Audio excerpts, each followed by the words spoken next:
Welcome to LegacyCast, your source for hearing from top influencers, industry experts, and successful business owners who are telling their unique story about life, values, goals, business strategies, and the various causes they are so passionate about. Future generations will come to be impacted by what is happening today, whether positive or negative, and our mission is to focus on what is going to affect change for the better. Hosted each weekday by James Snow, a former U.S. Army combat medic, now founder and principal advisor of James Advisors Group, a full-service financial planning firm in North Texas.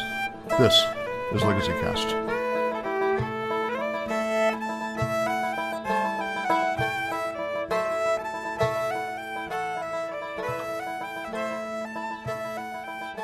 Greetings, LegacyCast listeners. This is your host, James Snow, and we're coming to you again from our wonderful LegacyCast bunker, and have with us today a very, very good friend of mine, Natan Bradbury. And he's got a very interesting story to tell you today. Obviously with our program, we do speak about things involving legacies. And his world really is something that I find very interesting because it's something that helps people to protect, that legacy. And it's in a way that you don't really think about. So, without further ado, welcome to the program this time. James, thanks a lot. I really appreciate it. Thanks for bringing me onto your program here. Oh, it's a pleasure, brother. And for our listeners, he's a fellow Army buddy, Army veteran. So we always like to bring our veteran guys on here. So absolutely. When I was mentioning on the introduction, there is when we speak about legacy, and a lot of people think of it just from one standpoint or another standpoint. But really, a legacy is kind of, as we always say here, it's your story told your way. It's how are you still telling your story of what are you passionate about? What is it that you love in life? What kind of things are you wanting to be remembered for? When your time here is done, and what are you doing to impact other people? Which then is going to resonate. Kind of like the analogy of the pebble in the pond. Is it creates those ripples that go all the way across, and that really is what a legacy is. Big picture is what are we doing today that's going to impact many generations from now. But when you, Natan, are thinking about a legacy, what comes to mind for you? So honestly, James, you really hit the nail on the head with what I'm working on and building with my cybersecurity firm.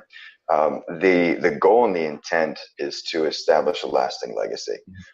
So what I've done with my partners is look at, okay, how can we have the biggest impact? What can we do to really make a difference in the world, right? I mean, that's what a legacy is all about. Sure. Is you want to make a difference.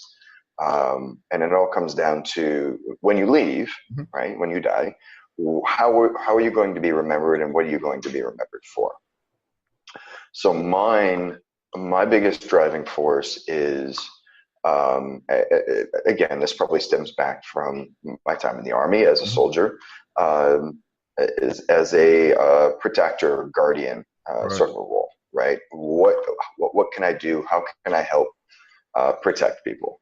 So taking that thought process and that mindset and then combining it with my skill set that I'd already developed within IT and within cybersecurity, it became a natural process to look at, okay, how can I help impact and have that connection on people with cybersecurity. So a lot of that comes through what we do, which is educating people about the different threats that are out there, where those types of threats are coming from, whether it's the criminal sector, whether it's state actors.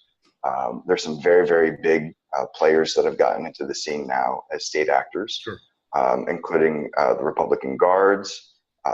North Korea, that was a bit of a surprise once they got into the game. We all know about the KGB and the effect that they've had, right?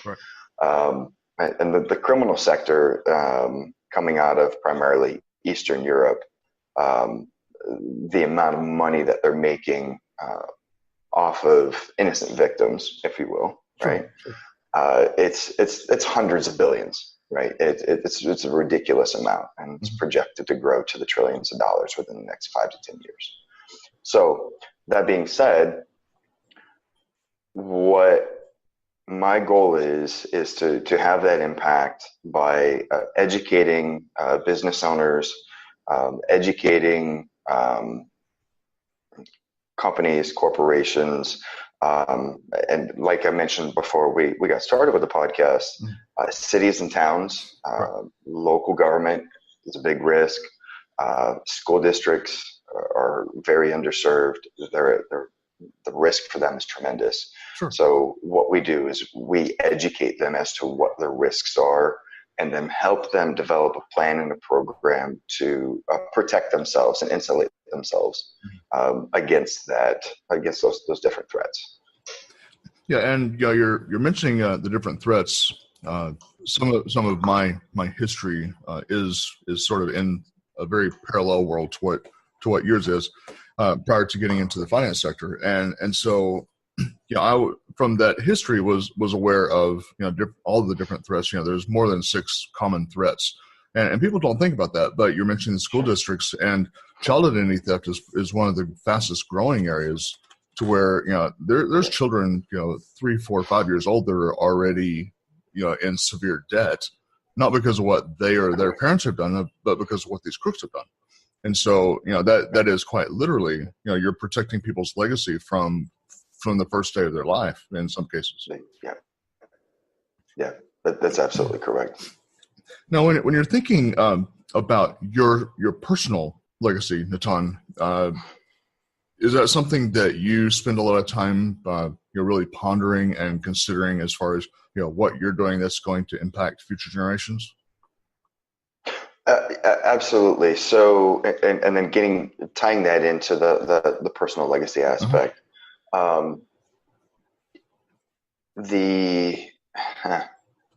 it's become such a driving force for me. It's something I'm very passionate about, and that's helping people protect. Honestly, what it comes down to is, as a business owner, you're dealing with people's identities, honestly. Names, addresses, social security numbers, depending on the industry, whether you're in the medical field, whether you're a school district, you have all of this sensitive information that by having it, you have an obligation to protect that. So for me, the real core personal aspect of this is educating people to take that seriously, right? They have this responsibility. You need to be serious about this. Personally, I've been impacted. My identity was stolen 2-3 years ago. Being a veteran, all my records are stored in the Office of Personal Management, OPM, right? When OPM had their massive breach and didn't find out about it until years later, all my information was stolen. So I've been personally and directly impacted. Hits on credit, still trying to clean that up, get that restored. So there's a very, very big personal aspect to this, right? And getting back to from a personal perspective, and having that legacy impact, another big area that we're focusing on and working on is legislation. So we're actually started working with a state representative from the state of Texas to introduce legislation around cybersecurity for municipalities and school districts. That legislation is moving forward. It's going to be introduced in October with the intent to have it passed into law coming next year. Excellent. And what the impact that will have is twofold. One, it will reinforce the idea of responsibility on the part of municipalities and school districts. And two, there's some grant funding options that have been discussed. So there's some resources that will be allocated for these school districts so that they can be more effective and proactive. Sure. And that's really, I would think, a big caveat there, for the districts is, excuse me, that they're going to be concerned about the bottom line to implement Right. Whatever the things are that their due diligence should be doing. There is a cost factor, and so this is going to help them a lot to be proactive in it, and I would think jump on the bandwagon early and get this thing done that they should be doing already. It's just when it comes down to it, for a business, everything that you implement does take money. It takes money and time, one way or the other, and time is money too. That's the name of the game. Exactly. So now, you kind of mentioned some of how you correlate your legacy into how your business is, but are there additional things that you, on a personal level, are incorporating into your legacy mindset from a business standpoint? So on a very personal level, some of the other things I'm involved with are different veterans charities, right? Okay. Obviously, being a vet, that's something that's very personal for me. Sure. There's I would say one of the biggest, one of the most important things for me as a vet is helping fellow vets that are dealing with PTSD. Right. The statistic that we have, I'm sure it's old, right? From the VA, 22 vets a day commit suicide, right? That's the general idea. With what I'm involved with, there's a couple different organizations. I'm going to go ahead and name them if that's all right. Sure, absolutely. So 22 Until None is a big organization. Big involvement anyways. They're not a very large organization, but so I'm involved with them. I'm also involved with Defenders of Freedom. And the goal there is just to help my brothers and sisters, right? One thing I've learned is that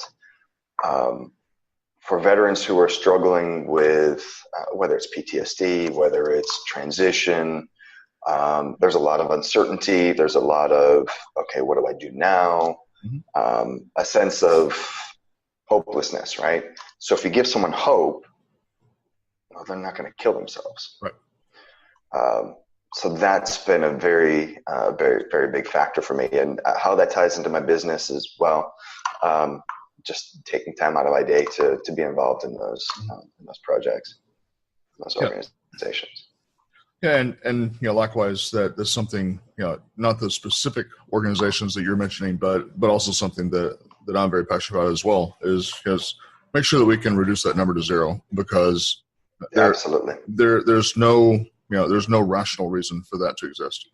And so, the only reason it exists is because not enough touches have happened, with the people that are struggling.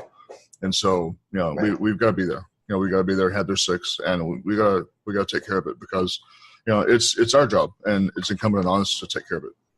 Not wait for somebody else to fix the problem. Let's fix it for ourselves. So you touched on that. I want to show you real quick what's actually written on my shirt. I don't know if you can see it. Yeah, my brother's keeper. Absolutely. Yep, absolutely. Yeah, and absolutely. For the listeners that don't know, that's also from Scripture. So we are our brother's keeper, and so that's something that we should be very serious about and very deliberate about. If you're looking at your business from a CEO standpoint, Natan, what would you say maybe a few things are that from a business head standpoint kind of keep you up at night? Are there a few things that you think about that might also be something that one of our listeners is struggling with?